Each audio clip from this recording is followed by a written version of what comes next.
Nothing but my full name typed in a font that hadn't been used since the 80s. The paper smelled faintly of lavender the way my grandmother's sweaters used to. I didn't know it then, but that envelope was about to turn my entire life upside down. My name is Clara Moreau.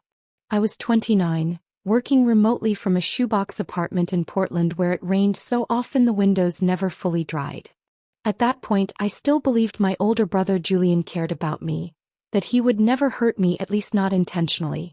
Growing up, Julian was the one everyone adored. Straight A student, captain of whatever team he felt like joining, the charming grandson who could say absolutely anything and get applause for it. I was the quieter sibling, the girl who stayed out of the way with a book and apologized for things that weren't my fault. Grandma always saw more in me than anyone else did, though. She'd pull me into her rose garden and talk to me like I mattered. One afternoon, when the sun was slipping behind the fence, she pressed a sealed envelope into my hand. "Only open it after I'm gone," she whispered. Her voice was thin, but her eyes were steady. I promised. And I kept that promise. She passed 3 months later. The funeral was gentle and beautiful. Julian gave the eulogy like he'd been rehearsing it his whole life. Steady voice, steady smile, not one tear. Afterward he wrapped me in a hug and said, "We'll handle everything together, Clara." And because I wanted so badly to believe that family meant something, I trusted him. 6 weeks later, a notary called me out of nowhere. "Congratulations," she said. "Your brother finalized the sale of the lake house and vineyard yesterday. You'll both receive the wire for the $2 million estate sale shortly." I actually laughed at first, a confused, breathless laugh, because it made no sense. The lake house had been our great-grandparents'. The vineyard was Grandma's heart and soul. I had never signed anything. I had never even been asked. I called Julian immediately. He answered on the first ring. "It's fine, Clara," he said with that smooth, polished tone he always used when he wanted to sound responsible. "The sale is good for the family. And you don't really need your share anyway, right? You're still figuring things out." I stared at the cracked tiles in my kitchen and felt something inside me shift. But I didn't argue. Not yet. Instead, that night I opened Grandma's letter. Inside was a single sheet of thick cream paper in her handwriting. And a second envelope, unopened, addressed to a notary. Her message was short. But it changed everything. Grandma's handwriting flowed across the page in the same looping script she used on birthday cards. It felt like she was sitting beside me again, speaking softly, the way she always did when she wanted me to really listen. "Claire, if you're reading this, then someone has tried to take what I set aside for you. Don't panic. Everything is already in your name. I updated the deed 2 years ago. Your brother's signature means nothing. Use the enclosed documents when the time comes. Remember, my girl, protect what's yours. I love you most. G." My breath caught halfway through the letter. The room felt too still, too small. I read it twice. Then a third time. Her tone wasn't angry, it was prepared. Like she'd seen this coming long before I did. I didn't sleep that night. I just sat there with her letter in one hand and the sealed envelope in the other, feeling the entire narrative of my childhood start to unravel. Had she known Julian would do this? Why hadn't she told me sooner? And why had she trusted me, the quiet one, more than the golden boy she raised like a prince? By morning, I knew exactly what I needed to do. I drove south for 3 hours through gray clouds and endless drizzle until I reached the title office. A squat brick building with flickering fluorescent lights. The clerk at the front desk took my paperwork with polite boredom. But the moment she opened Grandma's sealed envelope, the boredom vanished. Her eyes widened. She looked at me, then back to the papers, then called for a supervisor. Inside the envelope was a meticulously notarized packet. A deed transferring full ownership of the lake house and vineyard to me alone, recorded nearly 2 years earlier. A legal revocation of Julian's power of attorney, signed and stamped the same day. A handwritten note from Grandma to the notary confirming her intent to protect the property for me specifically. The clerk swallowed hard. "Miss Moreau, your brother had no legal authority to sell anything."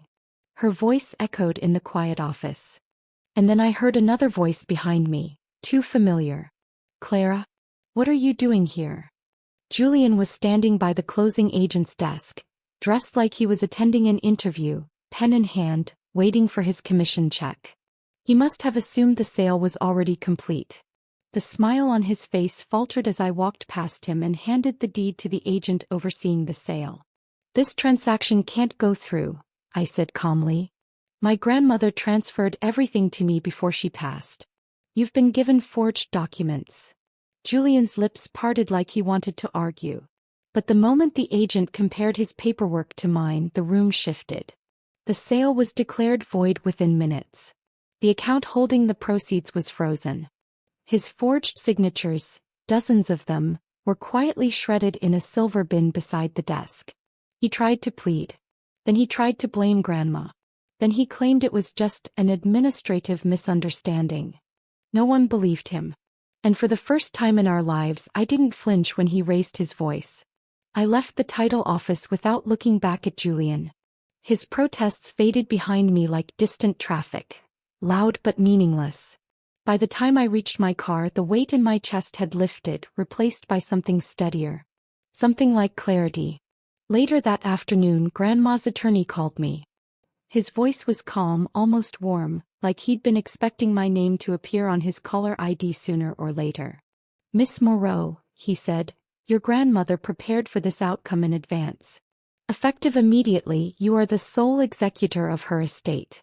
All future discussions, transfers, and responsibilities fall to you." I hesitated. What happens to Julian? There was a pause long enough for me to imagine the worst. Court cases, charges, headlines. But the attorney simply replied, "Nothing criminal. Your grandmother made it clear she wanted accountability, not destruction.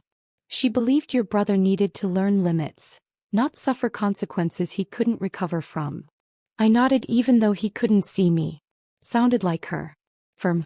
Proactive. Fair in the way only people who have been hurt before know how to be. The next few weeks moved slower. Legal papers were updated. Keys and documents were transferred to me. The vineyard workers introduced themselves, each one telling me how proud Grandma had been of me, how often she talked about my quiet strength. I didn't know whether to smile or cry. A month later, I drove to the lake house at sunset. The sky glowed a soft rose gold, touching the water until it looked like someone had spilled melted copper across the surface. The porch boards creaked beneath my feet. The air smelled like pine and the first hints of wine grape blossoms.